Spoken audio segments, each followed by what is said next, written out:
Hello guys, welcome to this channel. आज के session में हम सेल, जिसे हम फंडामेंटल यूनिट ऑफ लाइफ बोलते हैं, उसके बारे में आज डिस्कस करेंगे। ये आपके लिए क्विक रिवीजन क्लास भी हो सकती है। आप चाहें तो इसे 1.5x या 2x की स्पीड में देखें, ताकि आप एक क्विक रिवीजन कर सके इस चैप्टर का। ठीक है, तो शुरुआत करते हैं। सबसे पहले एक बेसिक अंडरस्टैंडिंग ले लेते हैं भाई। किसी भी लिविंग ऑर्गेनिज्म, चाहे वो इंसानों की बात की जाए, एनिमल्स की बात की जाए, प्लांट्स की बात की जाए, इवन माइक्रो ऑर्गेनिज्म, सूक्ष्म जीवों की हम बात करें, तो उन सभी का जो फंडामेंटल यूनिट है, सबसे मौलिक इकाई जो है, सबसे छोटी इकाई जो है, उसको हम बोलते हैं सेल, यानी हिंदी में बोलते हैं कोशिका। ठीक है, तो इस बारे में हम आज चर्चा करेंगे। स्टार्ट करते हैं हम अपने सेशन को। सो सबसे पहले तो हम बेसिक पॉइंट देखेंगे, फैक्ट देखेंगे कि सेल की खोज किसने की, इन्वेंशन कैसे हुआ, कौन कौन से साइंटिस्ट थे, बायोलॉजिस्ट थे जिन्होंने इसके बारे में हमें इंफॉर्मेशन दी। तो उससे हम शुरुआत करते हैं। सबसे पहले तो अगर हम बात करें सेल की, तो सेल की जो सबसे पहले डिस्कवरी हुई थी, वो की थी किसने? रॉबर्ट हुके ने 1665 में, 1665 में रॉबर्ट हुके के द्वारा सेल की खोज हुई थी। लेकिन ये एक डेड शेल था। मतलब रॉबर्ट हुके ने जिस कोशिका की खोज की थी, जिस सेल का इन्वेंशन किया था, वो एक डेड शेल के बारे में था, वो एक लिविंग शेल नहीं था। ठीक है, बार्क ऑफ द ट्री, जो पेड़ की छाल होती है, वहां पे इस सेल के बारे में उन्हें पता चला था। उसके डायग्राम वगैरह को उन्होंने रिसर्च करा था, और तब हमें सेल के बारे में सबसे पहले पता था, बट वो एक डेड सेल था। देन उसके बाद एवी लुइन हॉक ने 1674 में लिविंग शेल की खोज की थी। जो पॉन्ड होता है, हमारा तालाब होता है, उसके पास एक लिविंग शेल की खोज की थी लुइन हॉक ने। वो वहां पे हमारा एक जीवित कोशिका थी। आगे बढ़ते हैं। और कुछ हम इंफॉर्मेशन की बात करें, जैसे हम सेल थ्योरी वगैरह की बात करें, तो सबसे पहले जो सेल थ्योरी दी गई थी, वो दो लोगों ने मिलकर दी थी, शेल्डन एंड श्वान। ठीक है, हालांकि यहाँ पे दो अलग अलग डेट दिख रहे हैं, 1838 एंड 1839। श्लाइडन ने बेसिकली जो प्लांट्स की सेल थ्योरी के बारे में बताया था, और श्वान ने एनिमल की सेल थ्योरी के बारे में बताया था कि जितने भी सेल्स हैं, चाहे वो प्लांट सेल्स हैं, एनिमल सेल्स हैं, है ना, उसके बारे में थ्योरी दी थी। और जितने भी शेल्स हैं, वो किसी प्री एग्जिस्टिंग शेल से आए हुए हैं। मतलब पहले कोई शेल था, देन उसका डिवीजन हुआ, और उससे हमें नए शेल्स जो है वो देखने को मिलते हैं। तो आप बेसिकली ओवरऑल दोनों के लिए एक डेट याद रख सकते हो कि 1838 में सेल थ्योरी दी गई थी। किसके द्वारा? श्लाइडन एंड श्वान के द्वारा सेल थ्योरी दी गई थी। और कुछ हम इन्वेंशन की बात करें, सो रॉबर्ट ब्राउन ने न्यूक्लियस के बारे में इन्वेंशन की थी, या न्यूक्लियस की डिस्कवरी दी थी रॉबर्ट ब्राउन के द्वारा। कब? 1831 में। अब न्यूक्लियस क्या होता है सेल का, इसके बारे में हम आगे की क्लास में चर्चा करेंगे, बट ये हमारा काफी इंपॉर्टेंट टॉपिक रहेगा, न्यूक्लियस। ओके, सो रॉबर्ट ब्राउन ने 1831 में न्यूक्लियस की इन्वेंशन की थी। नेक्स्ट हमारे हैं पुरकिंजे। 1839 में पुरकिंजे ने किसकी? प्रोटोप्लाज्म की खोज की थी। प्रोटोप्लाज्म क्या होता है? Fluid substance of the cell. हमारे सेल के अंदर एक फ्लूइड सब्सटेंस, यानी एक तरीके का तरल पदार्थ है जो मौजूद होता है, उसको हम प्रोटोप्लाज्म बोलते हैं। प्रोटोप्लाज्म क्या है? Chemicals such as water, ion, salt and other organic molecules, जैसे आपका प्रोटीन हो गया, कार्बोहाइड्रेट हो गया, फैट हो गया, ये सब जो होता है वो साइटोप्लाज्म। बेसिकली जो हमारा सेल है, उसके अंदर एक फ्लूइड, तरल पदार्थ जो है अवेलेबल है, उसको हम बोलते हैं साइटोप्लाज्म। अगर हिंदी का कोई स्टूडेंट है तो उसका मतलब होता है कोशिका द्रव्य। साइटोप्लाज्म का मतलब वो हमारे सेल के अंदर मौजूद रहता है, तो उसको हम प्रोटोप्लाज्म बोल रहे हैं। और वो किससे बना है? कई सारे केमिकल्स होते हैं, जैसे वाटर काफी ज्यादा परसेंटेज एक्वायर करता है, certain kinds of ion, salts वगैरह अवेलेबल होते हैं, कुछ हमें वहां पे प्रोटीन, कार्बोहाइड्रेट, फैट्स वगैरह भी देखने को मिल जाते हैं। ओके, और नेक्स्ट थ्योरी की बात करें तो सेल थ्योरी वो हमने देख ली कि जितने भी प्लांट्स और एनिमल्स हैं, वो सब सेल से बने हुए हैं। और जब भी सभी सेल जो है, कोई भी लिविंग ऑर्गेनिज्म की जो बेसिक यूनिट है, वो सेल है। और जितने भी लिविंग ऑर्गेनिज्म है वो सेल से बने हुए हैं, उसी को हम सेल थ्योरी बोल रहे हैं, जो अभी हमने देखा था श्लाइडन और शॉन ने दी थी। बेसिकली दो डिफरेंट बायोलॉजिस्ट थे, एक ने 1838 और 1839, बट दोनों को कंबाइन ही पढ़ा जाता है जनरली, कि 1838 में सेल थ्योरी दी गई थी, किसके द्वारा?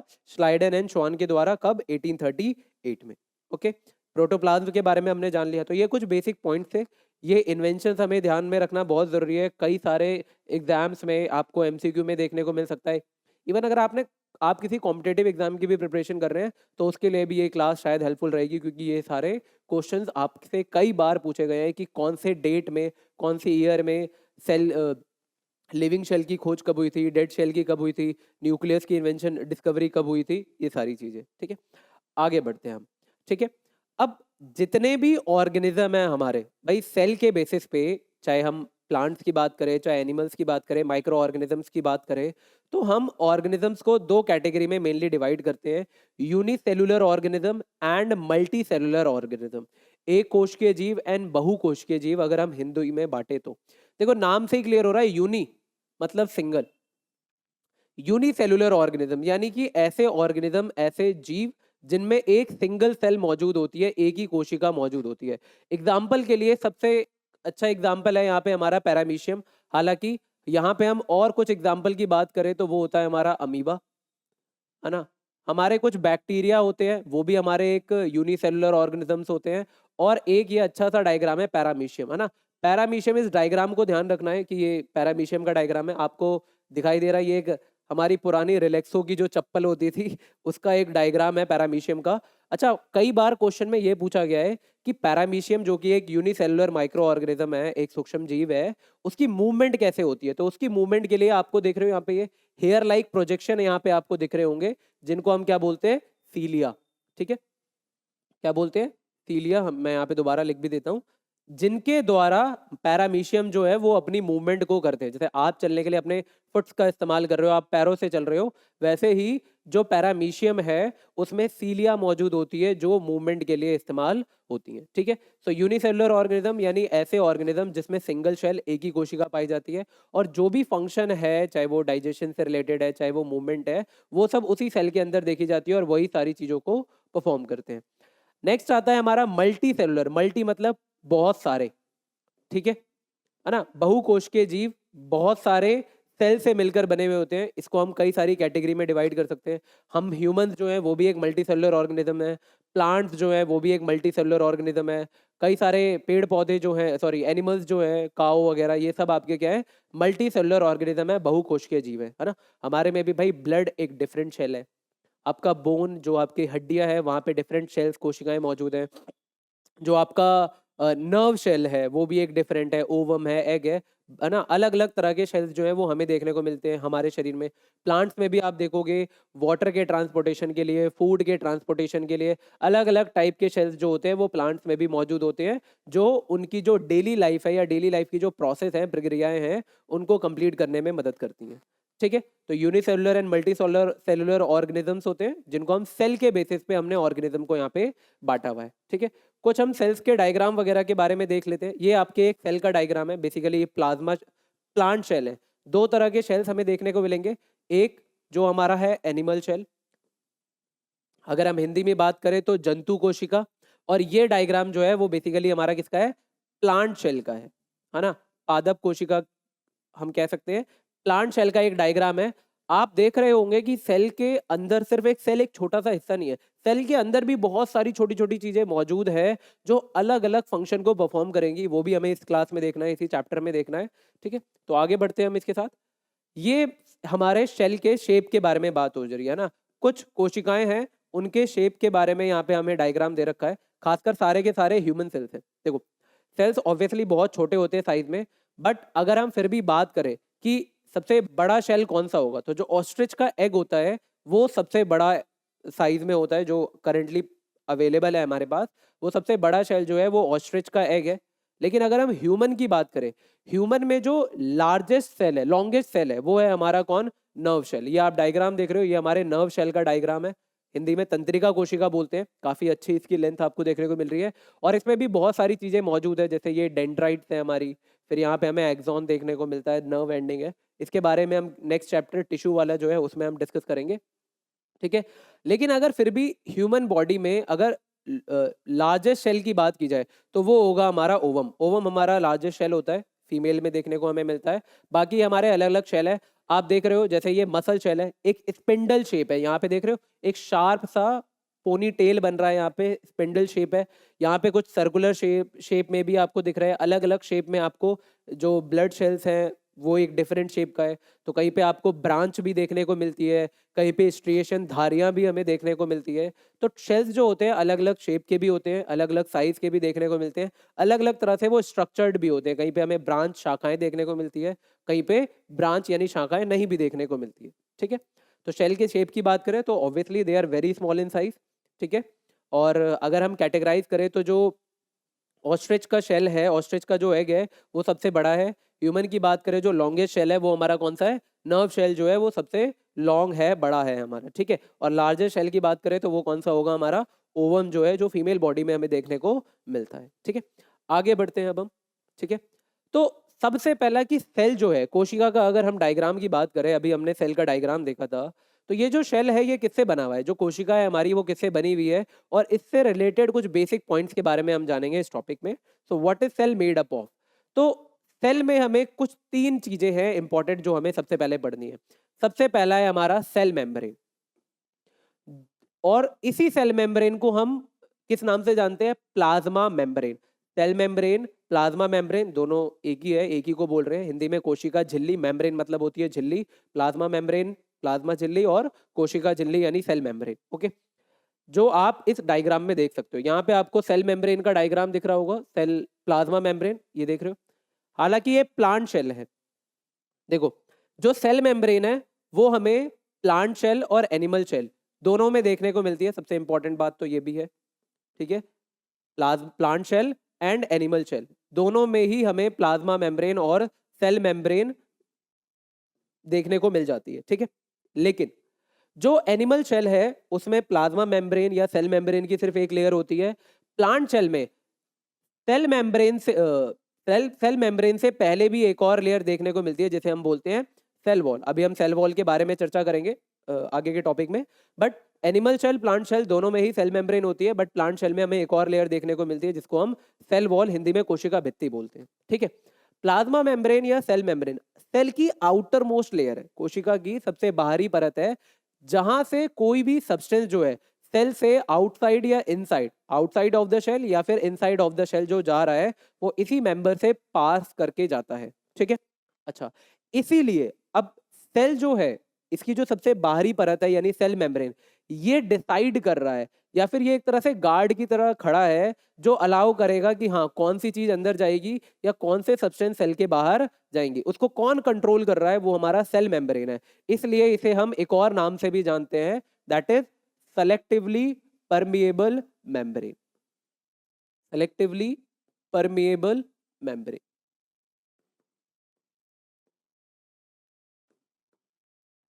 ठीक है, हिंदी में क्या बोलते हैं, वर्णात्मक पारगम्य झिल्ली।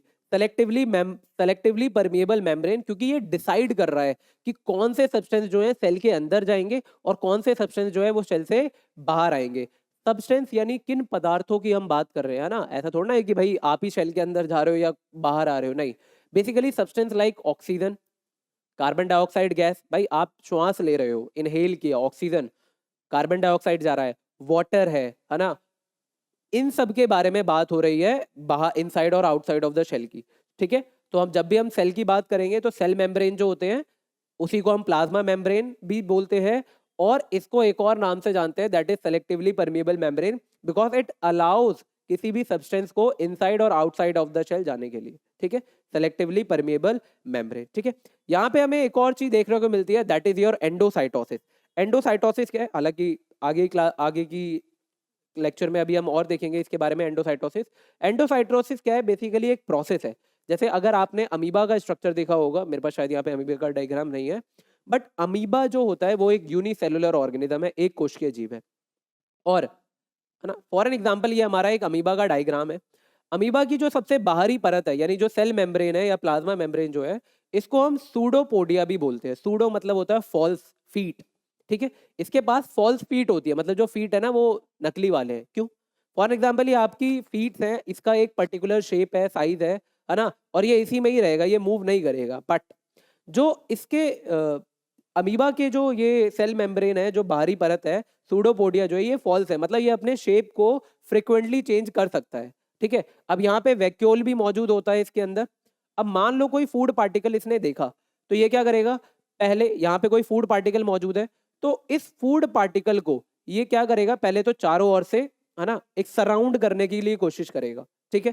जब वो उसको कवर कर लेगा, एक तरह से लेयर फॉर्म कर लेगा, ठीक है, लाइक दिस, यहाँ पे मान लो आपका फूड पार्टिकल आ गया है, ठीक है। देन वो क्या करेगा, उस फूड पार्टिकल को इनगल्फ करेगा, अपने शरीर के अंदर ले लेगा। देन उसको ब्रेक करके अपना जो न्यूट्रिएंट है, जो पोषक तत्व है, उनको वो ले लेगा। तो इस पूरे प्रोसेस को, इस प्रक्रिया को हम क्या बोलते हैं, एंडोसाइटोसिस, जो हमें इसमें देखने को मिलता है, किसमें, अमीबा में, ठीक है। ओके, नेक्स्ट है हमारा, अब बार बार हमने कहा कि जो सेलेक्टिवली परमेबल मेम्ब्रेन है, वर्णात्मक पारगम्य झिल्ली है, इट डिसाइड्स कि कौन से सब्सटेंस सेल के अंदर जाएंगे, कौन से पदार्थ सेल के बाहर आएंगे। ये कैसे जा रहे हैं, कैसे कोई सब्सटेंस सेल के अंदर जा रहा है या बाहर जा रहा है, किस तरह से डिसाइड हो रहा है।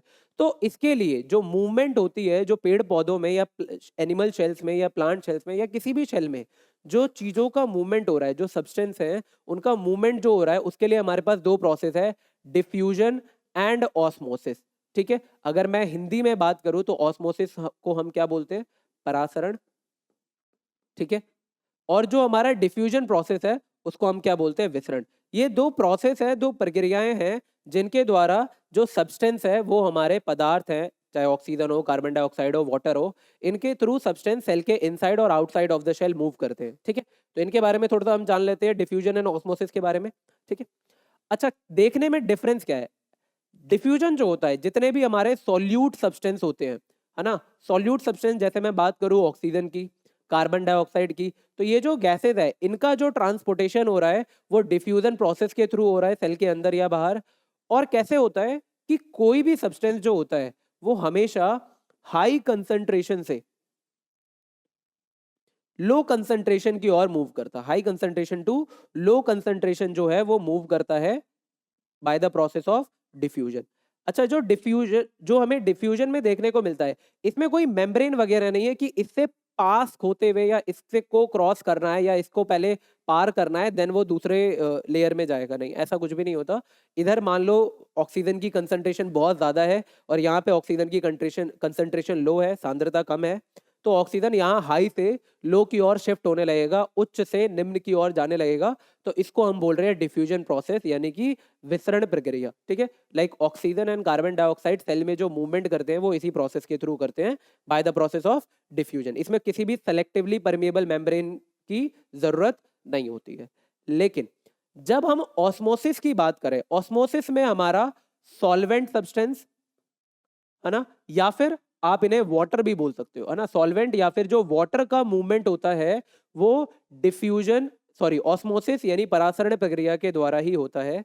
ऑस्मोसिस प्रोसेस में क्या होता है, हमारे पास जैसे मान लो यहाँ पे कंसंट्रेशन हमारी क्या है, काफी हाई है, ठीक है। लेट जस्ट सपोज यहाँ पे बड़ी बहुत हाई कंसंट्रेशन है और यहाँ पे कंसंट्रेशन लो है, तो यहाँ पे क्या होता है, एक सेलेक्टिवली एक परमेबल मेम्ब्रेन होगी जिसके थ्रू सब्सटेंस जो है वो हमारा हाई कंसंट्रेशन से लो कंसंट्रेशन मूव करेगा थ्रू अ परमेबल मेम्ब्रेन, इससे पास होते हुए, इससे गुजर के वो दूसरी तरफ जाएगा, लो कंसंट्रेशन की ओर मूव करेगा, ठीक है। कौन, किस प्रोसेस से, ऑस्मोसिस। जैसे एक बेस्ट एग्जांपल की हम बात करें जो आप डेली लाइफ में घर पे भी कर सकते हो, जो किशमिश होते हैं या फिर जो मुनक्के होते हैं, उनको आपने पानी में डाला होगा रात में, है ना, सुबह के लिए, तो जब आपने सुबह देखा तो वो एकदम फूल गया। तो ये भी क्या है, ऑस्मोसिस प्रोसेस का ही एक एग्जांपल है, जिसमें वाटर जो है, भाई वो जो मुनक्के हैं, वो जो किशमिश है, उसके अंदर पानी की कंसंट्रेशन लो है और बाहर जो सराउंडिंग एरिया है वहां पे पानी की कंसंट्रेशन क्या है, हाई है। तो पानी हाई से लो की ओर शिफ्ट हो रहा है by the process of osmosis यानी प्रसरण प्रक्रिया के द्वारा, ठीक है। तो जब हम डिफ्यूजन की बात करेंगे तो डायरेक्ट हाई से लो की ओर मूव कर रहा है, like oxygen and carbon dioxide gas. Osmosis में भी ऐसा ही हो रहा है, जो सॉल्वेंट और वाटर पार्टिकल हैं वो हाई कंसंट्रेशन से लो कंसंट्रेशन जा रहे हैं, but there is a point that यहाँ पे एक सेलेक्टिवली परमेबल एक मेम्ब्रेन है, एक सेलेक्टिव मेम्ब्रेन है जिसके थ्रू वो चीज यानी वाटर जो है वो पास होके लो कंसंट्रेशन की ओर जा रहा है। क्लियर है? तो आई होप आपको डिफ्यूजन और ऑस्मोसिस यानी कि विसरण और प्रसरण में भी बेसिक डिफरेंसेस जो है वो हमें समझ में आ गया होगा, ठीक है। चलिए, तो ये जो कंसंट्रेशन होता है सॉल्यूशन का, है ना, कि कैसे सब्सटेंस हाई से लो जा रहा है या फिर सेल के बाहर से अंदर जा रहा है या फिर अंदर से बाहर जा रहा है। तो ये जो कंसंट्रेशन सांद्रता की हम बात कर रहे हैं, इसके बेसिस पे हमारे पास तीन तरह के सॉल्यूशन है, मतलब जितने भी विलियन होते हैं उनको हम तीन कैटेगरी में बांट सकते हैं सेल में मूवमेंट के अकॉर्डिंग। जैसे हम बोलते हैं हाइपरटोनिक, आइसोटोनिक और हाइपरटोनिक, तीन कैटेगरी में हम बांटते हैं। सबसे पहला है हमारा हाइपोटोनिक सॉल्यूशन। हाइपोटोनिक सॉल्यूशन जिसमें जो सेल का जो मीडियम है, मतलब ये जो सेल है हमारा, इसका जो सराउंडिंग मीडियम है उसमें क्या है, वाटर की कंसंट्रेशन हाई है, और जो सेल के अंदर है उसके अंदर ऑब्वियसली लो कंसंट्रेशन होगा। तो क्या होगा, that the outside solution is very dilute, मतलब बाहर के सॉल्यूशन क्या है, काफी ज्यादा डाइल्यूटेड है, वहां पे वाटर की कंसंट्रेशन ज्यादा है और अंदर में वाटर की कंसंट्रेशन कम है। तो क्या होगा, सेल जो है वो बाहर से अंदर की ओर जाने लगेगा, सॉरी वाटर जो है वो सेल के बाहर से अंदर की ओर शिफ्ट होने लगेगा, और इसी को हम क्या बोल देते हैं, हाइपोटोनिक सॉल्यूशन। और आपका सेल जो है वो स्वेलअप हो जाएगा ना, फूल जाएगा, ठीक है। जो जैसे किशमिश मुनक्के का जो हमने एग्जांपल लिया था, वो एक हाइपोटोनिक सॉल्यूशन का एक एग्जांपल है, जहां पे सराउंडिंग में वाटर की कंसंट्रेशन ज्यादा होती है और सेल के अंदर की जो कंसंट्रेशन है वो क्या होती है, कम होती है। तो वाटर जो है हाई से लो की ओर मूव करेगा और सेल हमारा फूल जाएगा, स्वेलअप हो जाएगा। आइसोटोनिक सॉल्यूशन, आइसोटोनिक का मतलब है कि सेल के बाहर और सेल के अंदर दोनों तरफ वाटर की कंसंट्रेशन क्या है, सेम है, ठीक है। मीडियम है exactly the same water concentration as the cell, जितना कंसंट्रेशन सेल के अंदर है उतना ही कंसंट्रेशन सेल के बाहर भी होगा। तो वाटर का कोई ना बाहर से अंदर मूव हो रहा है ना अंदर से बाहर रहेगा, तो ज्यादा कोई मूवमेंट हमें देखने को मिलेगी नहीं, ठीक है।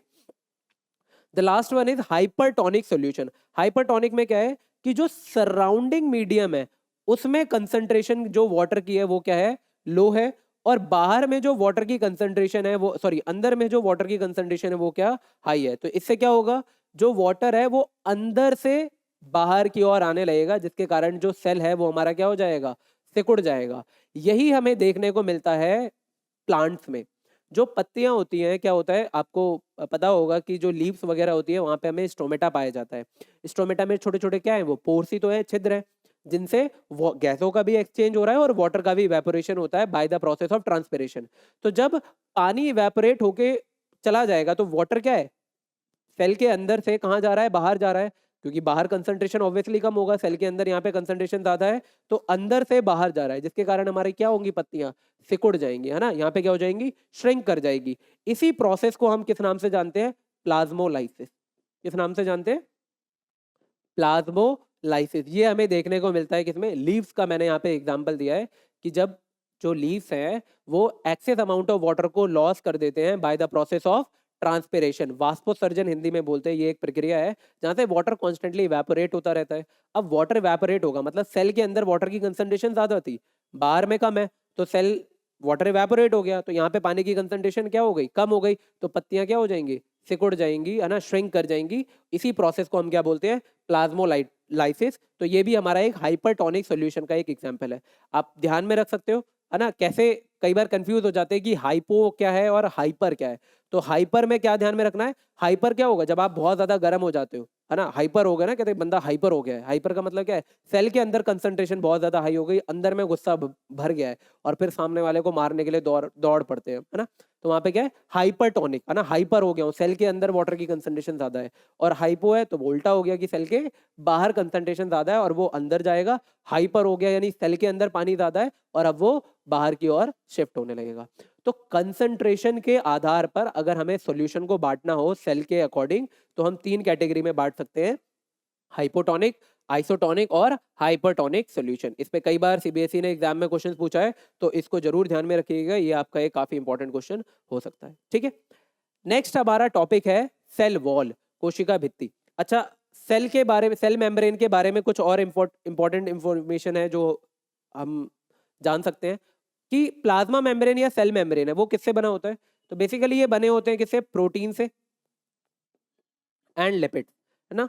प्रोटीन और लिपिड से ये बने हुए होते हैं। जो हमारा सेल मेम्ब्रेन होता है वो प्रोटीन से बना होता है, लिपिड से बना होता है ना। थोड़े से ये फ्लेक्सिबल भी होते हैं, क्लियर है।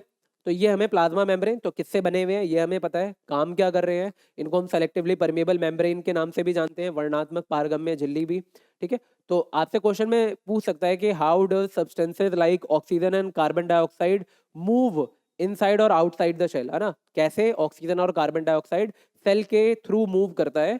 तो इसके लिए हमारे पास दो प्रोसेस है, by the process of diffusion. विसरण एक ऐसी प्रक्रिया है जिसके द्वारा ऑक्सीजन कार्बन डाइऑक्साइड सेल के अंदर बाहर मूव करते हैं, high concentration to low concentration. और वाटर का जो मूवमेंट है उसको हम क्या बोलते हैं, ऑस्मोसिस।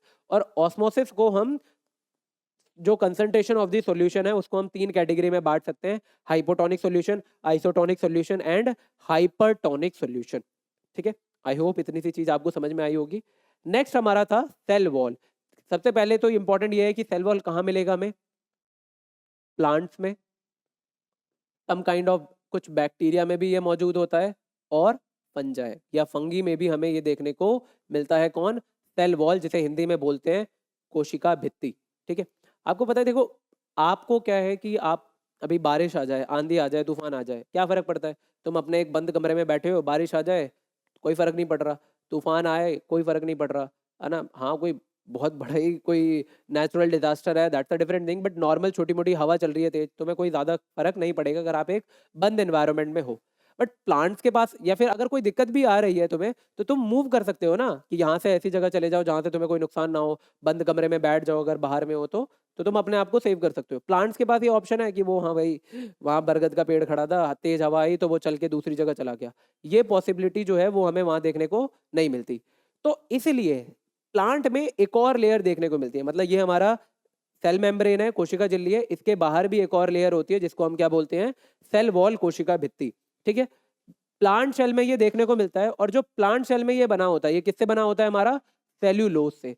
सेल्यूलोज जो है वो एक कॉम्प्लेक्स सब्सटेंस है, जो आपको ग्रास वगैरह में भी देखने को मिलता है। सेल्यूलोज एक कॉम्प्लेक्स, एक जटिल पदार्थ है जो कि इनको वो रिजिडिटी दे रहा है ताकि वो उस इन्वायरमेंट को या उस कंडीशन को भी सर्वाइव कर सके। अच्छा, मैंने कहा सेल वॉल जो है सिर्फ प्लांट में ही नहीं, फंजाई में और बैक्टीरिया में भी देखने को मिलता है। तो सेल वॉल जो बैक्टीरिया में मौजूद होता है उसको किस नाम से जानते हैं, पेप्टिडोग्लाइकन। पेप्टिडोग्लाइकन जो सेल वॉल है, अलग अलग सब्सटेंस से बने हुए होते हैं। प्लांट में जो सेल वॉल पाया जाता है वो किससे बना होता है, सेल्यूलोज से। लेकिन जो बैक्टीरिया में सेल वॉल पाया जाता है वो किससे बना हुआ होता है, पेप्टिडोग्लाइकन से। और जो हमारा फंगस है, यानी जो फंजाई है, उसका जो सेल वॉल है वो किससे बना होता है, चिटिन से, या काइटिन आप पढ़ सकते हो, है ना। एक लॉन्ग पॉलीमर चेन होती है जिससे हमारा बना होता है क्या, काइटिन। क्या करता है हमारा cell wall, so it provides structural strength, है ना, आपको एक स्ट्रेंथ दे रहा है, एक रिजिडिटी, एक मजबूती दे रहा है।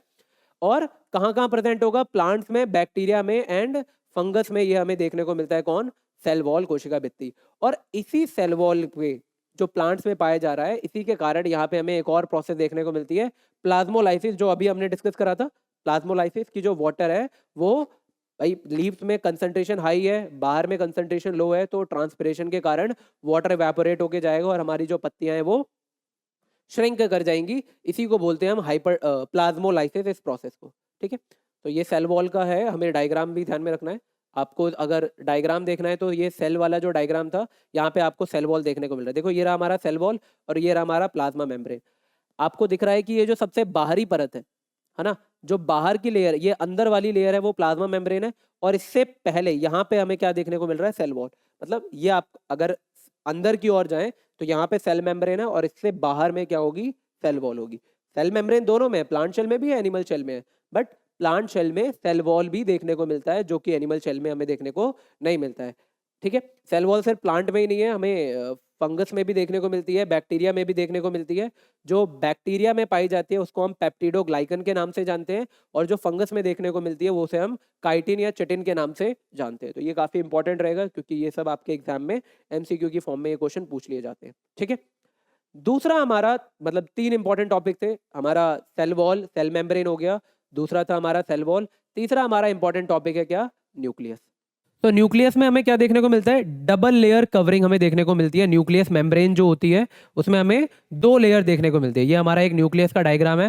हालांकि यहाँ पे और भी बहुत सारी चीजें दिख रही है, एंडोप्लाज्मिक रेटिकुलम एंड बस यही है जो अलग है, उसके बारे में अभी हम चर्चा करेंगे क्योंकि ये इससे अटैच है, काफी इंपॉर्टेंट है।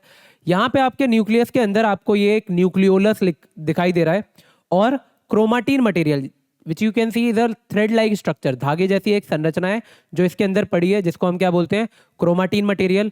और न्यूक्लियस के अंदर, जैसे सेल के अंदर एक लिक्विड मौजूद होता है जिसे हम साइटोप्लाज्म बोलते हैं, वैसे ही न्यूक्लियस के अंदर भी न्यूक्लियोप्लाज्म मौजूद होता है, यानी कि एक फ्लूइड जो है वो वहाँ पे अवेलेबल है। यहाँ पे न्यूक्लियस का पोर्स अवेलेबल है जहाँ से चीज़ों का ट्रांसपोर्टेशन हो रहा है, और ये एक एनवेलप, डबल लेयर की जो एनवेलप है वो यहाँ पे हमें देखने को मिलती है। ठीक है, अच्छा न्यूक्लियस जो है ना वो बेसिकली जैसे हमारे लिए हमारा ब्रेन काफ़ी इंपॉर्टेंट है ना, एक हेडक्वार्टर है जो बहुत सारी चीज़ों को कंट्रोल कर रहा है। मोस्टली कई सारे वॉलंटरी एक्शंस हैं या इनवॉलंटरी एक्शन है, वो सारी चीज़ों को कंट्रोल करने में मदद कर रहा है कौन? हमारा ब्रेन। हेडक्वार्टर है ये, है ना, सारे सिग्नल भेज रहा है, यहाँ जाना है, वहाँ जाना है, ऐसे ये होना है, ये वैसे ये होना है, ये सब कंट्रोल कर रहा है कौन? हमारा ब्रेन। ऐसे ही हर एक सेल के लिए वो हेडक्वार्टर का, वो ब्रेन का काम कौन करता है? हमारा न्यूक्लियस, जिसे हिंदी में बोलते हैं हम केंद्र। ठीक है, अब न्यूक्लियस के अंदर हमें एक चीज देखने को मिलती है, क्रोमोसोम। क्रोमो कलरफुल, सोम मीन्स बॉडी, है ना, यहाँ पे हमें कुछ क्रोमोसोम यानी कुछ बॉडीज देखने को मिल रही हैं। बेसिकली इस क्रोमोसोम में क्या होता है? It contains information for inheritance of character from parents to next generation, that is your offspring. ठीक है भाई, जो पेरेंट सेल है उससे जो नया ऑफस्प्रिंग यानी जो नया सेल प्रोड्यूस होने वाला है, तो पेरेंट सेल से जो कैरेक्टर है वो उस नए जनरेशन में, उस नए सेल में इनहेरिट होता है, वो होता है हमारा क्या? क्रोमोसोम। तो जो पेरेंट सेल है उससे जो इंफॉर्मेशन, जो क्रोमोसोम जो जाएगा उस ऑफस्प्रिंग है, उसमें क्या होगा? इंफॉर्मेशन है। Information regarding what? कि उस सेल का डेवलपमेंट कैसे होना है, सेल का फंक्शन क्या क्या रहेगा, वो सब उस सेल के अंदर जा रहा है, किसके थ्रू?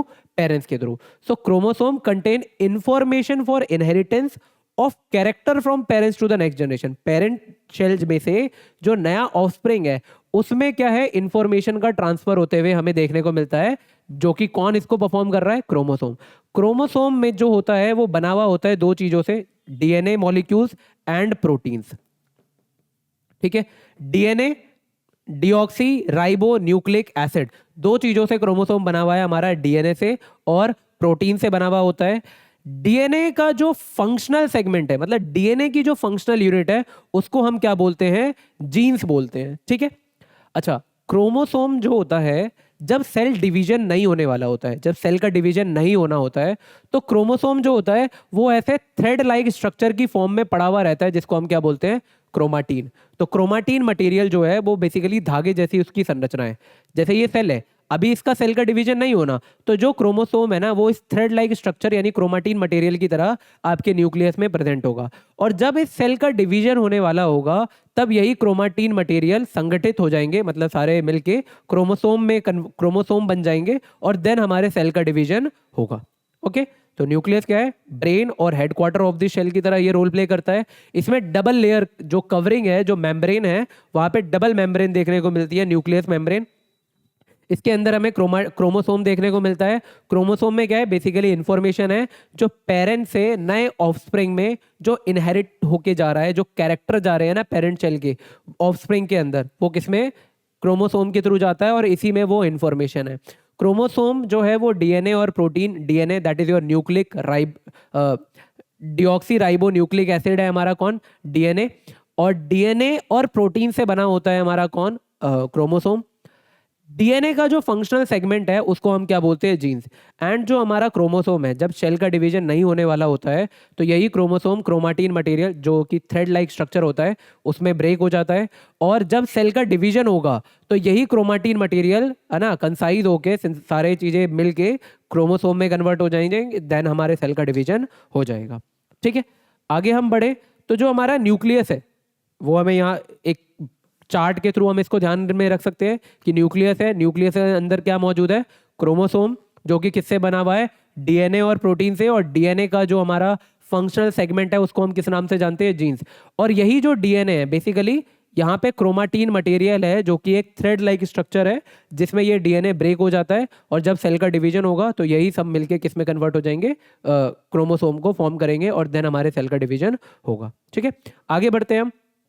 नेक्स्ट जो हमारा है वो हम न्यूक्लियस को, मतलब जो सेल है उसको न्यूक्लियस के बेसिस में हमें दो चीजें जाननी है कि जो सेल होते हैं वो दो भागों में हमने बांटे हुए हैं न्यूक्लियस के according, prokaryotic and eukaryotic. Basically कुछ सेल्स ऐसे होते हैं जिसमें वेल डिफाइंड न्यूक्लियस होता है। जो हमारा न्यूक्लियस होगा उसमें वेल डिफाइंड न्यूक्लियस होगा, यानी कि एक मेम्ब्रेन होगी, सारी चीजें जो हैं वो पूरी तरह से मौजूद होंगी। उनको हम बोलते हैं यूकैरियोटिक शेल्स। ओके, लेकिन कुछ सेल ऐसे होते हैं जिसमें एक वेल डिफाइंड न्यूक्लियस जो होता है, जैसे ये एक न्यूक्लियोइड का रीजन है, अब इसके चारों ओर एक न्यूक्लिक जो रीजन है वो सही से प्रेजेंट नहीं होगा, एक वेल डिफाइंड स्ट्रक्चर में नहीं होगा, उनको हम बोलते हैं प्रोकैरियोटिक। ठीक है, आप इसको ऐसे भी ध्यान में रख सकते हो कि जिसमें एक वेल डिफाइंड न्यूक्लियस मेम्ब्रेन है उसको हम यूकैरियोटिक शेल बोल रहे हैं, और जिसमें एक वेल डिफाइंड न्यूक्लियस मेम्ब्रेन नहीं है उनको हम क्या बोलते हैं, प्रोकैरियोटिक। प्रो है ना, उनको किसी मेम्ब्रेन की जरूरत नहीं है, प्रो प्लेयर्स हैं ये। ठीक है, तो प्रोकैरियोटिक शेल और एक हमारा होता है क्या, यूकैरियोटिक शेल। इसमें हमें कुछ डिफरेंसेस देखने को मिलते हैं प्रोकैरियोटिक एंड यूकैरियोटिक शेल में। जो हमारे प्रोकैरियोट्स है उनमें क्या है, अनडिफाइंड न्यूक्लियर रीजन है। जो हमारा न्यूक्लियस का जो रीजन है, क्षेत्र है, वो अनडिफाइंड है, एक वेल डिफाइंड स्ट्रक्चर्ड की फॉर्म में नहीं है। और यहाँ पे क्या मौजूद होता है, न्यूक्लिक एसिड मौजूद होता है, एक तरीके का लिक्विड मौजूद है। ठीक है, न्यूक्लिक एसिड हमारा वहां पे मौजूद है इसके अंदर। ठीक है, अच्छा, जिसको हम न्यूक्लियोइड के नाम से भी जानते हैं। Most of the cytoplasmic organelle, जब से हमने बात करी थी, जैसे इस डायग्राम को आप देखो, यहाँ पे आपको लाइजोसोम देखने को मिल रहा है, यहाँ पे आपको एंडोप्लाज्मिक रेटिकुलम देखने को मिल रहा है, यहाँ पे आपको माइटोकॉन्ड्रिया देखने को मिल रहा है, राइबोसोम मिल रहा है, गोल्जी एपरेटस, ये सारे हमारे सेल ऑर्गेनेल है। तो जो यूकैरियोटिक है, जो हमें देखने को मिल रहा है, उसमें आपको ये सारे सेल ऑर्गेनेल मौजूद होंगे यूकैरियोटिक शेल में। लेकिन जो हमारा प्रोकैरियोटिक शेल है उसमें आपको ये सारी चीजें देखने को नहीं मिलेगी। ये हमारा बैक्टीरिया का एक डायग्राम है, बैक्टीरिया प्रोकैरियोटिक शेल्स होते हैं। इसमें आपको क्या दिख रहा है, ये फ्लैगेलम, यहाँ पे आपको नीचे में फ्लैगेला देखने को मिल रहा है। ये जो फ्लैगेला है बेसिकली ये एक जो टेल लाइक स्ट्रक्चर है, ये इनके मूवमेंट में मदद करता है। ठीक है, इसमें आपको बहुत सारे सेल ऑर्गेनेल जो यहाँ पे हमें देखने को मिल रहा था वो यहाँ पे मौजूद नहीं है। ठीक है, so most of the cytoplasmic organelle are absent, वो यहाँ पे मौजूद नहीं होते। माइटोकॉन्ड्रिया, एंडोप्लाज्मिक रेटिकुलम, ये सब यहाँ पे मौजूद नहीं होंगे। Many function of the cell organelles performed by the cytoplasm, यानी जो माइटोकॉन्ड्रिया का जैसे अपना कुछ काम है, एंडोप्लाज्मिक रेटिकुलम के अपने फंक्शंस हैं, गोल्जी एपरेटस के अपने अपने फंक्शंस हैं, ये सारे फंक्शन परफॉर्म कौन करता है प्रोकैरियोटिक में, जो साइटोप्लाज्म, वो जो फ्लूइड मौजूद है सेल के अंदर, सारे फंक्शन को परफॉर्म करने में मदद करता है कौन, cytoplasm. They are very small in size, ये क्या होते हैं, साइज में काफी ज्यादा छोटे होते हैं, और इसमें सिंगल क्रोमोसोम मौजूद होता है ना, दो या दो से ज्यादा क्रोमोसोम मौजूद नहीं होंगे, सिर्फ एक ही क्रोमोसोम पाया जाता है किसमें, प्रोकैरियोटिक शेल में। और जो इनका डिवीजन होगा वो किसके थ्रू होगा, या तो फिजन के द्वारा या तो बडिंग के द्वारा। फिजन में क्या होता है कि जैसे ये एक सेल है, ये जैसे एक सेल है हमारा, अमीबा का एग्जांपल ले लेते हैं, उसका ये न्यूक्लियस है, ये क्या होगा जब डिवीजन का टाइम आएगा तो न्यूक्लियस जो होता है अपने आप को दो रीजन्स में बांट लेगा और फिर दो नए इंडिविजुअल शेल्स बन जाएंगे। ये हमारा क्या है, फिजन प्रोसेस है। तो इस तरह से इसमें सेल का डिवीजन हमें देखने को मिलता है। और दूसरा हमारा बडिंग में, हालांकि ये दो टॉपिक आप 10th में भी पढ़ोगे, बडिंग जो असेक्सुअल रिप्रोडक्शन का पार्ट है हमारा, कि जो हमारा हाइड्रा होता है उसमें हमें बडिंग देखने को मिलती है कि एक पर्टिकुलर रीजन में सेल का डिवीजन होने लगता है और सेल का डिवीजन होने के कारण एक बड प्रोड्यूस होता है और देन वो पूरा का पूरा नया हाइड्रा में फॉर्म हो जाता है। तो इसको हम बोलते हैं बडिंग। तो ये दो प्रोसेस है जिसके थ्रू प्रोकैरियोट में सेल डिवीजन देखने को मिलता है। ठीक है, तो वेल डिफाइंड न्यूक्लियर रीजन नहीं है, मोस्टली सेल ऑर्गेनेल्स अवेलेबल नहीं है, ज़्यादातर एक्टिविटीज जो होते हैं वो साइटोप्लाज्म को परफॉर्म करना पड़ता है, they are very small in size, single chromosome present होता है, और जो सेल का डिवीजन है या तो फिजन प्रोसेस के द्वारा या तो बडिंग वगैरह हमें देखने को मिलती है। ठीक है, बैक्टीरिया आपका एग्जाम्पल है जो अभी हमने डायग्राम में भी देखा था। यूकैरियोट्स की बात करें तो हैव न्यूक्लियस मेम्ब्रेन, मतलब पूरा वेल डिफाइंड होगा, एक न्यूक्लियस मेम्ब्रेन होगा, एंड मेम्ब्रेन इनक्लोज्ड ऑर्गेनेल्स, यानी कि वहां पे ऑर्गेनेल्स, सेल ऑर्गेनेल्स, कोशिकांग भी देखने को मिलेंगे जो अपने अपने फंक्शन को परफॉर्म करते हैं। हैव वेरियस सेल ऑर्गेनेल, बहुत सारे सेल ऑर्गेनेल है जो अभी हमने इस डायग्राम में भी देखा था, माइटोकॉन्ड्रिया है, गोल्जी एपरेटस है, और ये सबका अपना अपना फंक्शन है जो ये परफॉर्म करते हैं।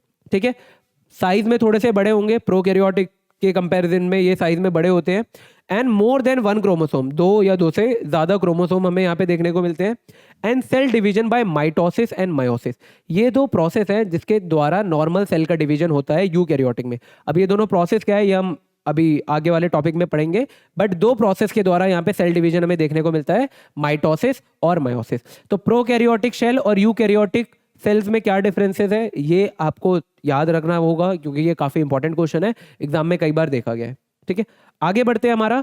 अब हम बात करने वाले हैं सेल ऑर्गेनेल्स की। ठीक है, साइटोप्लाज्म हमें पता है सेल होता है, सेल की मेम्ब्रेन है, प्लाज्मा मेम्ब्रेन है, प्लांट सेल में सेल वॉल भी देखने को मिलता है। फिर सेल के अंदर लिक्विड मौजूद होता है जिसको हम क्या बोलते हैं, साइटोप्लाज्म, कोशिका द्रव्य। इसी फ्लूइड में इस फ्लूइड में क्या है, आपको वाटर की परसेंटेज देखने को मिलती है, फिर कुछ सॉल्ट वगैरह भी मौजूद है, प्रोटीन भी है, कार्बोहाइड्रेट है, ये सब हमें सेल के अंदर देखने को मिल जाता है। इन्हीं साइटोप्लाज्म में यानी फ्लूइड में हमें सेल ऑर्गेनेल, कोशिकांग देखने को मिलते हैं। बेसिकली बहुत सारे सेल ऑर्गेनेल हैं जो अपने अपने काम को परफॉर्म कर रहे हैं। कुछ एनर्जी प्रोड्यूस कर रहे हैं, किसी का काम स्टोरेज का है, पैकेजिंग का है, क्योंकि पूरा शरीर जो है सेल से बना हुआ है। हमें एनर्जी चाहिए काम करने के लिए, एनर्जी के लिए आप चीज़ों का ब्रेकडाउन भी हो रहा है, चीज़ों को एब्जॉर्ब स्टोरेज भी किया जा रहा है, उसको एक जगह से दूसरी जगह ट्रांसपोर्ट भी किया जा रहा है। तो सेल में अलग अलग बिल्डिंग्स बने हुए हैं कि ये वाला जो बिल्डिंग है वो ये काम करके देगा, ये वाली बिल्डिंग ये काम करके देगी, ये वाली बिल्डिंग ये काम करके देगी, तब एक सेल का फंक्शन पूरी तरह से कंप्लीट होता है। और इस तरह से ऐसे लाखों करोड़ों सेल जब एक साथ काम करते हैं तब ये बॉडी हमारी फंक्शन कर पाती है। ठीक है, तो एक एक करके हम सारे सेल ऑर्गेनेल के बारे में पढ़ने वाले हैं, जिसमें हमारा सबसे पहला और काफी इंपॉर्टेंट रहेगा वो है एंडोप्लाज्मिक रेटिकुलम, हिंदी में बोले तो अंतर्द्रवयी जालिका। ठीक है, ये जो हमारा एंडोप्लाज्मिक रेटिकुलम है जो आपको देखने को मिल रहा है ना, ये हमारा न्यूक्लियस का डायग्राम है, न्यूक्लियस के बारे में देख चुके हैं। और यहाँ पे हमें ये जो इसके साथ अटैच्ड है, देख रहे हो, यहाँ से ये इसके साथ लिंक है, ये हमारा एंडोप्लाज्मिक रेटिकुलम है। ठीक है, so large number of network of tubes, यहाँ पे आपको ट्यूब्स भी देखने को मिल रही है, देखो ये जो ट्यूब फॉर्म में ये स्ट्रक्चर है वो भी देखने को मिलते हैं। लॉन्ग ट्यूब्स और राउंड फॉर्म में, है ना, लॉन्ग ट्यूब्स रहेंगे और ये थोड़े से राउंड इन शेप में, इसको हम सिस्टर्न बोलते हैं। इस शेप में हमें देखने को ये मिलता है, एक मल्टीपल लेयर जो होती है वो यहाँ पे बनी हुई होती है, किसमें, आपके एंडोप्लाज्मिक रेटिकुलम में। इसको हम दो कैटेगरी में बांट सकते हैं, स्मूथ एंडोप्लाज्मिक रेटिकुलम जैसे शॉर्ट में SER, और दूसरा होता है हमारा रफ एंडोप्लाज्मिक रेटिकुलम। ठीक है, जैसे यहाँ पे आपको ये रफ एंडोप्लाज्मिक का डायग्राम दिख रहा है और ये आपका स्मूथ है। आप देखोगे ध्यान से, यहाँ पे क्या दिख रहा है, यहाँ पे ये छोटे छोटे बॉल से दिख रहे हैं, है ना, लेकिन ये जो स्मूथ एंडोप्लाज्मिक रेटिकुलम है यहाँ पे कुछ भी ऐसा नहीं दिख रहा है, ट्यूब बन रहे हैं बट यहाँ पे कुछ भी ऐसा नहीं है। तो बेसिकली जो हमारा रफ एंडोप्लाज्मिक रेटिकुलम है, इसके ऊपर मौजूद होते हैं क्या, राइबोसोम्स। ये जो डॉटेड देख रहे हो आप, ये क्या है, हमारे राइबोसोम है जो कि उसके सरफेस पे मौजूद होते हैं और इनका काम क्या होता है, प्रोटीन मैन्युफैक्चर करने का। यानी सेल में जो हमारा एंडोप्लाज्मिक रेटिकुलम है उसमें जो प्रोटीन मौजूद है, राइबोसोम जो मौजूद है, इसके कारण वो क्या है, दिखने में रफ लगता है, जैसे खुरदरा सरफेस है ना, वैसा इसका स्ट्रक्चर जो होता है देखने में आता है, इसलिए इसे हम रफ एंडोप्लाज्मिक रेटिकुलम बोल रहे हैं। और क्यों होता है, क्योंकि इसके ऊपर राइबोसोम्स मौजूद है और इन्हीं राइबोसोम का काम होता है क्या, प्रोटीन को सिंथेसाइज करना, प्रोटीन को बनाने का काम होता है। जो SER होता है इस पे राइबोसोम नहीं पाए जाते तो ऑब्वियसली ये प्रोटीन नहीं बनाएगा, लेकिन ये क्या करता है, फैट मॉलिक्यूल और लिपिड्स को बनाने का भी काम करता है। कौन, हमारा स्मूथ एंडोप्लाज्मिक रेटिकुलम। ठीक है, और क्या करता है, ट्रांसपोर्ट चैनल का काम करता है हमारा, कौन, एंडोप्लाज्मिक रेटिकुलम। ट्रांसपोर्टेशन में भी ये क्या कर रहा है, हेल्प कर रहा है। आप देख रहे हो ये न्यूक्लियस से अटैच है, तो यहाँ पे जो मटेरियल का, चीजों का ट्रांसपोर्टेशन हो रहा है वो इसके थ्रू ही हो रहा है, एंडोप्लाज्मिक रेटिकुलम के द्वारा। And what else, SER detoxifies many poisons and drugs. Body के सेल के डिटॉक्सिफिकेशन में भी हेल्प करता है, कौन, हमारा स्मूथ एंडोप्लाज्मिक रेटिकुलम। ठीक है, आगे बढ़ने से पहले, अच्छा ये चीज एक इंपॉर्टेंट और चीज है, यहाँ पे हमें क्या दिख रहा था, फैट, लिपिड, और ये क्या बना रहा है, प्रोटीन। तो ये जो हमारे फैट है और ये जो हमारा फैट कह रहा हूं, लिपिड्स एंड प्रोटीन, कहीं और भी पढ़ा था क्या, लिपिड और प्रोटीन टॉपिक? बिल्कुल, हमने अभी सेल मेम्ब्रेन के बारे में पढ़ा था। तो जो सेल मेम्ब्रेन है वो किससे बनी हुई होती है, प्रोटीन से और लिपिड से बनी हुई होती है। तो ये जो एंडोप्लाज्मिक रेटिकुलम प्रोटीन और लिपिड्स को सिंथेसाइज कर रहा है, इन्हीं की मदद से इसका इस्तेमाल सेल मेम्ब्रेन को फॉर्म करने के लिए भी किया जाता है। और इसी प्रोसेस को हम, इस प्रोसेस को किस नाम से जानते हैं, मेम्ब्रेन बायोजेनेसिस। ठीक है,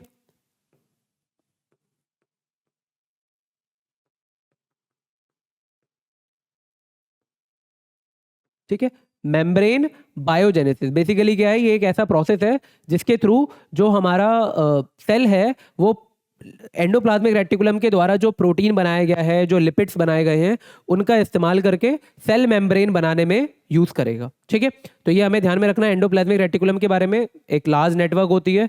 ठीक है, ट्यूब, लॉन्ग ट्यूब्स की फॉर्म में भी होते हैं, राउंड फॉर्म में भी अवेलेबल होते हैं। इनमें भी सिस्टर्न हमें देखने को मिलता है, लेयर्स बाय लेयर फॉर्म होते हैं। ये दो तरह के हैं, आर और एस। आर क्योंकि इसमें राइबोसोम मौजूद है जो प्रोटीन सिंथेसाइज कर रहा है, और जो एस है वो हमारा फैट और लिपिड्स को सिंथेसाइज कर रहा है। और एसईआर का एक और इंपॉर्टेंट काम है, वो डिटॉक्सिफिकेशन का काम कर रहा है। जो ड्रग्स वगैरह है, पॉइजन वगैरह है, उसको रिमूव करेगा, डिटॉक्सिफाई करने का काम करता है हमारा कौन, स्मूथ एंडोप्लाज्मिक रेटिकुलम। और जो एंडोप्लाज्मिक रेटिकुलम है वो एक ट्रांसपोर्ट चैनल की तरह भी बिहेव करता है, और इनके द्वारा बनाया गया जो लिपिड है और जो प्रोटीन है, उससे हमारा सेल वॉल भी, सेल मेम्ब्रेन जो है वो भी तैयार होता है। और इस प्रोसेस को हम किस नाम से जानते हैं, मेम्ब्रेन बायोजेनेसिस। तो ये था हमारा पहला cell organelle, endoplasmic reticulum. Next हम बात करें तो अगला टॉपिक जो है वो है हमारा गोल्जी एपरेटस, है ना। गोल्जाई, कैमिलियो गोल्जाई जो बायोलॉजिस्ट थे जिन्होंने इसके बारे में हमें बताया था। ठीक है, यहाँ पे आप देख रहे हैं ये गोल्जी एपरेटस का ये डायग्राम है। ठीक है, ये देख रहे हो एक बैग जैसा, सैक जैसा यहाँ पे हमें देखने को मिलता है ना। एक बैग लाइक स्ट्रक्चर है ये हमारा। So system of membrane bound vesicles. ठीक है, ये एक, है ना, एक मेम्ब्रेन पैरेलली है, देख रहे हो, है ना। ये सारे क्या है, पैरेलल टू ईच अदर है। तो एक मेम्ब्रेन, एक झिल्लियां सी बनी हुई रहती है, like a bag like structure, sac like structure होते हैं, which are parallel to each other, जो एक दूसरे से क्या है, समांतर रहेंगे, पैरेलल रहेंगे। And they are connected with the ER. ये आपको एंडोप्लाज्मिक रेटिकुलम से जुड़े हुए दिखाई देंगे, जो यहाँ पे भी हमें ये देखने को मिल रहा था। ठीक है, मटेरियल मैन्युफैक्चर्ड बाय ईआर, जो एंडोप्लाज्मिक रेटिकुलम के द्वारा जो बनाया गया है, प्रोटीन बना रहा था, वो फैट बना रहा था, लिपिड्स बना रहे थे, स्टेरॉइड्स वगैरह का भी वहां पे हमने देखा था। तो उन सबको जो बनाया जा रहा है, so transport to different parts of the cell. तो इनको जो बनाया है उसका ट्रांसपोर्टेशन में मदद करेगा हमारा कौन, गोल्जी एपरेटस। और इसका इंपॉर्टेंट काम है स्टोरेज का। जो भी मैन्युफैक्चर हुआ है, जो भी चीज़ें सिंथेसाइज हुई है, उसे सेल के अंदर स्टोर करने का काम है, उनको पैकेजिंग करने का, और उनमें कुछ मॉडिफिकेशन की जो ज़रूरत है, जो बदलाव करने की ज़रूरत है, उसको भी कौन ऑपरेट करता है, गोल्जी एपरेटस के द्वारा किया जाता है। स्टोर करके रख लिया जो भी चीज़ें सिंथेसाइज हुई है, या फिर पैकेजिंग के बाद उसे ट्रांसपोर्ट करने में भी हेल्प कर रहा है। और जो प्रोडक्ट्स बने हैं उसमें अगर कुछ मॉडिफिकेशन की ज़रूरत है, उसका काम भी कौन करता है, गोल्जी एपरेटस। और एक और इंपॉर्टेंट इसके द्वारा काम किया जाता है, that is formation of lysosome. Lysosome जो कि अपने आप में एक सेल ऑर्गेनेल है, उसके फॉर्मेशन में भी मदद करता है कौन, हमारा गोल्जी एपरेटस। ठीक है, तो ये भी काफ़ी इंपॉर्टेंट हमारा सेल ऑर्गेनेल है, इसके बारे में हमें ध्यान में रखना है। ये आपको सेल गोल्जी एपरेटस का डायग्राम यहाँ पे दिख रहा है, देखो यहाँ पे ये सिस्टम लाइक स्ट्रक्चर है। ठीक है, इस तरह से ये पैरेलली है, और कुछ राउंड शेप में जो होते हैं वो भी हमें यहाँ पे देखने को मिल जाते हैं। ठीक है, ये भी हमारा क्या होता है, एक तरह से देख रहे हो, ये आपके न्यूक्लियस से कनेक्टेड है। ईआर में जो चीजें सिंथेसाइज हो रही हैं उसको ट्रांसपोर्ट करने में भी ये क्या करेगा, हमारी मदद, सेल की जो है मदद करेगा। ठीक है, नेक्स्ट हमारा आ जाता है लाइजोसोम, जिसको गोल्जी भैया ने बनाया था, गोल्जी उपकरण, गोल्जी एपरेटस ने। So they are filled with digestive enzyme. जो लाइजोसोम है ये काफी इंपॉर्टेंट रोल प्ले कर रहा है। सेल के अंदर एक ऑर्गेनेल है, अपना सेल ऑर्गेनेल लाइजोसोम, जिसके अंदर एक डाइजेस्टिव एंजाइम है, बेसिकली हाइड्रोलाइटिक एंजाइम है, जिसको किसके द्वारा बनाया गया है, by the formed by RER, यानी रफ एंडोप्लाज्मिक रेटिकुलम। लाइजोसोम के अंदर जो डाइजेस्टिव एंजाइम है, जो हाइड्रोलाइटिक एंजाइम है, उसको किसने बनाया, रफ एंडोप्लाज्मिक रेटिकुलम ने। और जो लाइजोसोम है उसको कौन बना रहा है, हमारा गोल्जी एपरेटस। और उसके अंदर जो एंजाइम है वो कौन बना रहा है, रफ एंडोप्लाज्मिक रेटिकुलम, खुरदुरी अंतर्द्रवयी जालिका। अच्छा, इसको हम disposal system of the cell बोलते हैं। मतलब कोई बैक्टीरिया, कोई फंजाई या कोई भी फॉरेन पार्टिकल सेल के अंदर आ रहा है तो उसको ब्रेक डाउन करने का, है ना, फैगी वर्ड यूज करते हैं हम, है ना। फैगी का मतलब क्या है, डाइजेशन। ब्रेक डाउन करने का काम कर रहा है कौन, हमारा लाइजो भैया, लाइजोसोम्स। ठीक है, फैगी यानी डाइजेशन का काम करेगा, ब्रेक डाउन करने का काम करेगा। कोई बैक्टीरिया एंटर कर गया, फंजाई वगैरह एंटर कर गया, कोई भी फॉरेन पार्टिकल एंटर कर गया, उसको ब्रेक कर देगा और सेल को क्लीन रखेगा, साफ रखने में मदद करता है ना, and digest the foreign particle. और इसे किस नाम से जानते हैं, suicidal bag of the cell भी बोलते हैं। ये एक बहुत ही इंपॉर्टेंट रोल पे है भाई। जो सेल की अपनी मेटाबॉलिज्म की एक्टिविटी है, जब वो प्रॉपर फंक्शन नहीं कर पाती, या फिर आपका सेल ही डैमेज हो गया है, तो उस समय में लाइसोसोम क्या करेगा, अपने आप को ब्रेक कर लेगा। अब लाइसोसोम के अंदर क्या था, एक डाइजेस्टिव एंजाइम, हाइड्रोलाइटिक एंजाइम्स मौजूद थे जो आरईआर बना रहा था। तो जैसे ही लाइसोसोम अपने आप को ब्रेक करेगा, वो डाइजेस्टिव एंजाइम पूरे सेल में स्प्रेड हो जाएगा, फैल जाएगा और सेल को ही क्या कर देगा, खत्म कर देगा। इसलिए इसे क्या बोल रहे हैं, सुसाइड। बंदे ने अपने आप को मारा और वो सेल भी क्या हो गया, खत्म हो गया। इससे क्या होगा कि इसका इम्पैक्ट अदर सेल्स पे नहीं पड़ेगा और वो जो सेल डैमेज्ड है उसका इम्पैक्ट जो है वो दूसरे सेल्स पे नहीं मिलेगा, और फिर दोबारा ऑब्वियसली सेल जो है वो डिवीजन के थ्रू नए सेल्स डेवलप हो जाएंगे और ये जो खराब सेल है ये तो खत्म हो ही गया।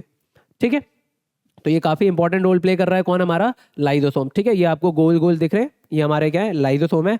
रफ एंडोप्लाज्मिक रेटिकुलम के बारे में हम ऑलरेडी देख चुके हैं।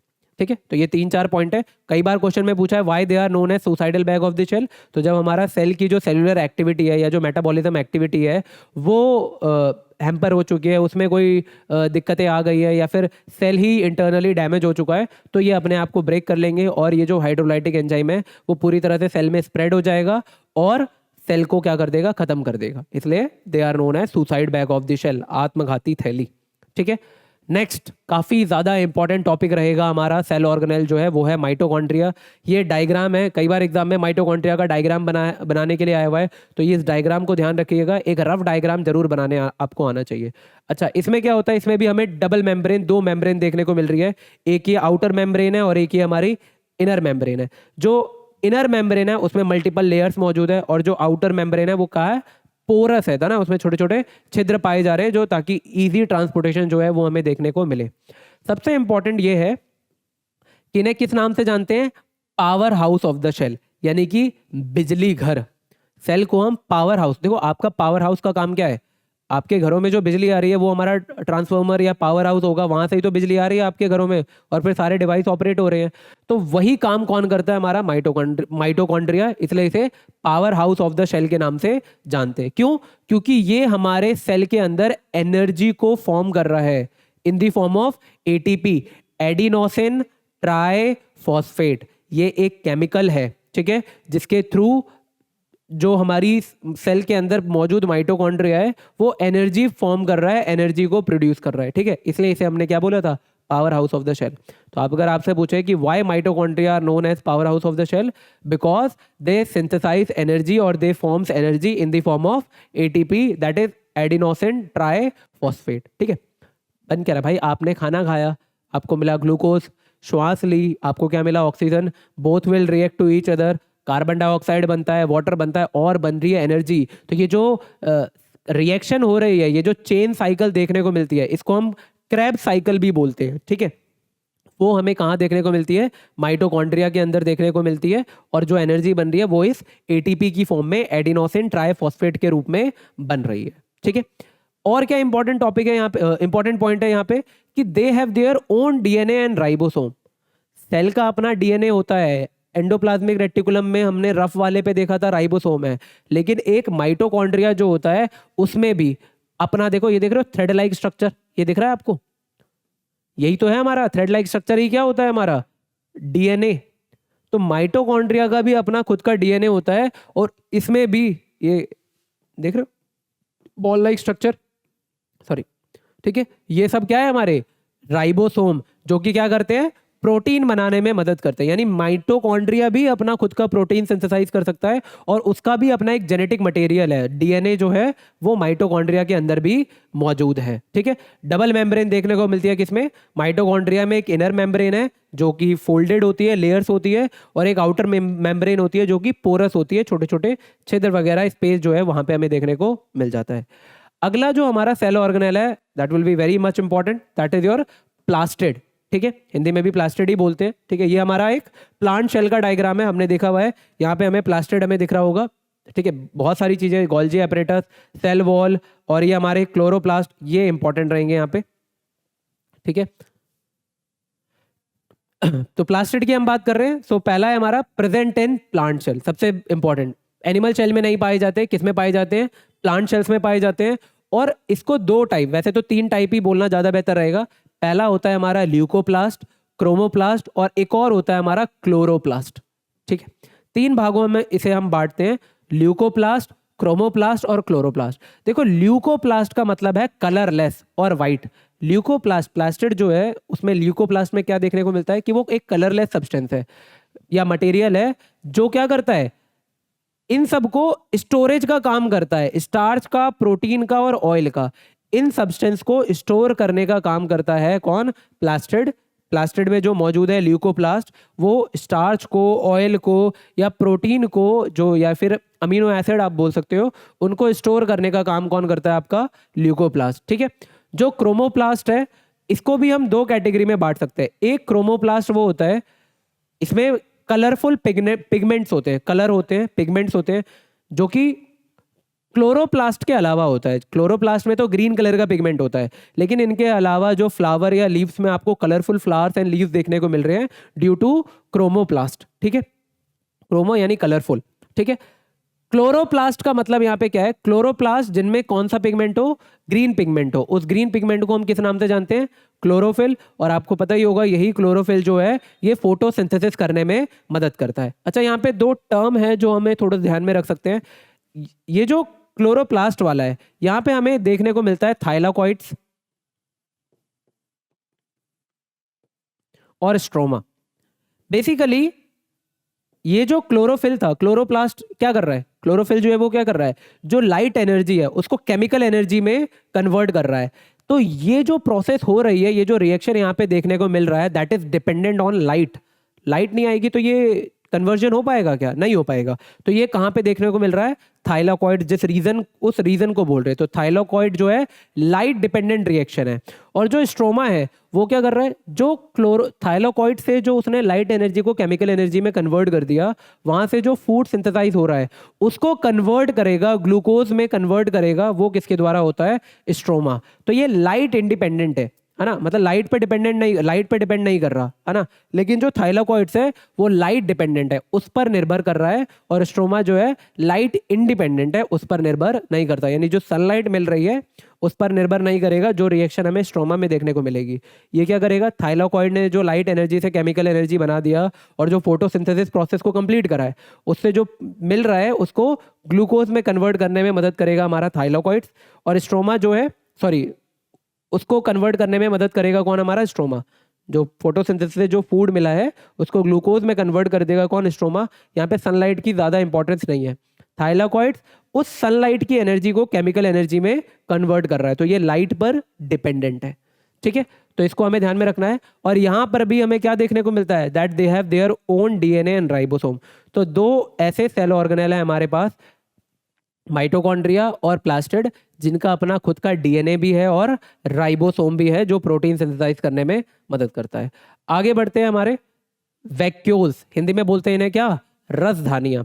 वैक्यूल एक ऐसा सेल ऑर्गेनेल है जो एनिमल सेल और प्लांट सेल दोनों में मौजूद होता है, हमें दोनों में ही देखने को मिलता है। बट द डिफरेंस इज कि जो एनिमल में होगा वो वैक्यूल का साइज छोटा होगा, स्मॉल होगा। ये प्लांट सेल है, ये देख रहे हो इसका वैक्यूल कितना है, 90% बाय वॉल्यूम तक हो सकता है हमारा कौन, वैक्यूल। किसमें, प्लांट्स में। तो प्लांट्स में क्या होते हैं, they are very large in cell, है ना, वेरी लार्ज, काफी ज्यादा साइज में बड़े होते हैं। बट एनिमल में क्या होते हैं, काफी छोटे होते हैं। सो प्लांट वैक्यूल में 80% बाय वॉल्यूम और 90% बाय वॉल्यूम भी हम कह सकते हैं। ठीक है, 90% बाय वॉल्यूम जो होता है ये मौजूद होता है। क्या कर रहा है, help in storage and disposal like amino acid, sugar and some protein and acid. ठीक है, ये स्टोरेज का काम कर रहा है, प्रोटीन का, अमीनो एसिड बेसिकली प्रोटीन का ही छोटा पार्ट है, शुगर का। ठीक है, इन सबको स्टोर करने का काम कर रहा है कौन, हमारा वैक्यूल। किसमें, प्लांट में। And they also play important role in expelling water and waste from the cell. ठीक है, जो एक्सेस अमाउंट ऑफ वाटर है या जो वेस्ट मटेरियल है उसको प्लांट सेल से बाहर निकालने का भी काम कौन करता है, हमारा वैक्यूल यानी कि रसधानी, क्योंकि काफी बड़ा साइज में होता है। ठीक है, और ठीक है, एनिमल में कैसा है, स्मॉल इन साइज होता है, इसको हम ध्यान में रखेंगे। तो प्लांट वैक्यूल और एनिमल वैक्यूल दोनों में मौजूद है। तो अगर आपसे, जब आप प्लांट या एनिमल हार्मोन में डिफरेंस बता रहे हो, तो ये एक छोटा सा डिफरेंस वहां पे देखने को मिल जाएगा कि वैक्यूल दोनों में ही पाया जाता है। ब्लड प्लांट शेल में क्या है, साइज काफी बड़ा होगा, एनिमल में साइज जो है वो छोटा होगा। ठीक है, नेक्स्ट जो है हमारा लास्ट सेल ऑर्गेनेल के बारे में हमें पढ़ने वाले हैं, वो है हमारा, सॉरी सेल ऑर्गेनेल नहीं है, ये बेसिकली एक प्रोसेस है, सेल डिवीजन। भाई एक न्यूली बॉर्न बेबी की हम बात करें और एक एक बड़े एडल्ट की हम बात करें तो उसमें उस छोटे से बच्चे में जितने शेल्स होंगे और एक बड़े एडल्ट की बात करें उसमें जो शेल्स है, ऑब्वियसली बहुत बड़ा अंतर देखने को मिलता है। और इतना बड़ा शरीर बना है यानी ऑब्वियसली सेल क्या होंगे, दे आर कॉन्स्टेंटली डिवाइडिंग। तो सेल का डिवीजन जो होता है उसके बारे में हमें पढ़ना है। तो यहाँ पे आपको दो डायग्राम देखने को मिल रहा है। तो सेल का डिवीजन भी हमें दो तरीके से देखने को मिलता है, एक तो होता है माइटोसिस और एक होता है हमारा मायोसिस। तो सेल डिवीजन क्या है, formation of new cells in order to grow करने के लिए सेल का डिवीजन हो रहा है। ओल्ड सेल है उनको रिप्लेस करने के लिए हो रहा है, और इंजर्ड और डेड सेल को रिप्लेस करने के लिए, आप चोट लग गई, सेल वहां के इंजर्ड हो गए, डेड हो गए, तो उनको रिप्लेस करके नए सेल आएंगे। कैसे आएंगे भाई, जो एक ओल्ड सेल होगा वो अपने आप को डिवाइड करेगा और फिर दो नए सेल्स में कन्वर्ट होंगे, वो फिर उनका डिवीजन होगा और नए सेल्स आएंगे। तो ये जो प्रोसेस है यही तो हुआ सेल डिवीजन। तो इसको हम दो तरीके से देख सकते हैं। पहला टाइप तो होता है हमारा माइटोसिस और दूसरा होता है हमारा मायोसिस। माइटोसिस में क्या है, जहां पे ज्यादातर सेल का डिवीजन जो होता है ग्रोथ के लिए, जब भी बॉडी की ग्रोथ हो रही होती है तो सेल का डिवीजन होगा। तो ग्रोथ के समय में जो सेल का डिवीजन हो रहा है उसमें हम माइटोसिस प्रोसेस को फॉलो करते हैं, जो आपको यहाँ पे देखने को मिल रहा है। एक नया मदर शेल है, ये एक मदर शेल है। अब ये दो इंडिविजुअल डॉटर शेल में कन्वर्ट हो गए, ब्रेक हो गए, ठीक है। तो ये प्रोसेस क्या है हमारा, माइटोसिस। क्या देखने को मिल रहा है इसमें हमें कि जो माइटोसिस है इसमें सेल का डिवीजन हो रहा है और दो नए इंडिविजुअल सेल्स में कन्वर्ट हो गए। अच्छा, यहां पर क्या है, जितने क्रोमोसोम इधर देखने को मिलते हैं सेम नंबर ऑफ क्रोमोसोम यहां भी देखने को मिलते हैं, दोनों में कोई भी डिफरेंस नहीं होगा, ठीक है। और इस प्रोसेस को हम किस नाम से जानते हैं, माइटोसिस। जिसमें ग्रोथ के लिए जैसे सेल डैमेज हो गई, अब रिपेयर के लिए क्या है, नए सेल्स आएंगे। तो यहाँ पे जो सेल्स हैं उनका जो डिवीजन हो रहा होगा वो माइटोसिस प्रोसेस को फॉलो करेगा। लेकिन दूसरा होता है हमारा कौन, मायोसिस। मायोसिस क्या करता है, there are specific cells of reproductive organ और tissue in animal and plant. भाई रिप्रोडक्शन के लिए हमारे पास डिफरेंट ऑर्गन है, इवन रिप्रोडक्टिव सेल्स है। उनमें जब हम डिवीजन की बात करेंगे to form what, gametes which after fertilization give rise to offspring, ठीक है। जो हमारे रिप्रोडक्टिव सेल्स हैं वो क्या करते हैं, गैमेट्स को फॉर्म करते हैं, और वो गैमेट्स फर्टिलाइजेशन जब जो दूसरे सेल से मिलके फर्टिलाइजेशन जब हो जाएगा और तब जो नए ऑफस्प्रिंग बनेंगे, तो उस प्रोसेस में जो सेल का डिवीजन हो रहा है उसको हम क्या बोल रहे हैं, मायोसिस, ठीक है। So when a cell divide by meiosis it produces 4 new cells. यहां पे हमने क्या देखा था, दो नए सेल्स बन रहे हैं, बट जब ये हमारा मायोसिस हमें देखने को मिल रहा है तो वहां पे हमें क्या देखने को मिल रहा है, एक से किस में कन्वर्ट हो रहे हैं, 4 नए इंडिविजुअल में, यानी 4 डॉटर सेल में जो है ये कन्वर्ट हो रहे हैं, ठीक है, instead of just 2। And the new sales only have half the number of chromosome. मैंने क्या कहा था, यहाँ पे सेम नंबर ऑफ क्रोमोसोम्स मौजूद होते हैं, बट जो हमारा मायोसिस हमें देखने को मिलता है वहां पे 4 नए सेल्स बन रहे हैं और हाफ नंबर ऑफ क्रोमोसोम का ही ट्रांसपोर्टेशन जो है, या फिर मदर सेल से डॉटर सेल में जो है वो हमें ट्रांसफर देखने को मिलता है, ठीक है। तो ये भी काफी इंपॉर्टेंट रहेगा सेल डिवीजन, ठीक है। तो हम आगे बढ़ते हैं, सेल डिवीजन हो गया हमारा, ठीक है। सो सेल डिवीजन हमारा यहाँ पे हो गया है, आपने देख लिया, दो भागों में हम बांट सकते हैं, माइटोसिस और मायोसिस। माइटोसिस में एक मदर सेल दो नए इंडिविजुअल डॉटर सेल में कन्वर्ट हो रही है, सेम नंबर ऑफ क्रोमोसोम का ट्रांसफॉर्मेशन हो रहा है, ठीक है। और नॉर्मली सेल का डिवीजन इसी तरह से होता है। बट जो हमारे रिप्रोडक्टिव सेल्स हैं या रिप्रोडक्टिव सेल्स जो हैं वो गैमेट बना रहे हैं, फिर गैमेट से फर्टिलाइजेशन के बाद नए ऑफस्प्रिंग बन रहे हैं। तो यहाँ पे जो सेल का डिवीजन हो रहा है, 1 से 4 नए इंडिविजुअल बन रहे हैं, इस प्रोसेस को हम क्या बोल रहे हैं, मायोसिस। और यहाँ पे क्या होता है, हाफ नंबर ऑफ क्रोमोसोम का ही ट्रांसफॉर्मेशन या ट्रांसपोर्टेशन जो है वो हमें देखने को मिलता है, ठीक है। तो ये था हमारा चैप्टर, सेल वाला चैप्टर, ठीक है, जो ऑलमोस्ट हमने यहाँ पे देख ही लिया है। तो सेल इन्वेंशन का क्या फैक्चुअल पॉइंट्स है वो जानना बहुत ज़रूरी है। फिर शुरुआत के 3 इंपॉर्टेंट सेल के पार्ट है, cell membrane, cell wall and nucleus. फिर हमारा साइटोप्लाज्म और उसमें मौजूद सारे के सारे सेल ऑर्गेनेल्स, ठीक है, काफ़ी ज़्यादा इंपॉर्टेंट रोल प्ले करते हैं। और पूरी लिविंग ऑर्गेनिज्म में सबसे बेसिक यूनिट है हमारा सेल, तो इसलिए इसकी एक बेसिक अंडरस्टैंडिंग, एक बेसिक इन्फॉर्मेशन होना बहुत ज़्यादा ज़रूरी है, ठीक है। तो ये सेशन हमारा यहीं पे ख़त्म होता है। I hope you found this video informative. Thanks for watching.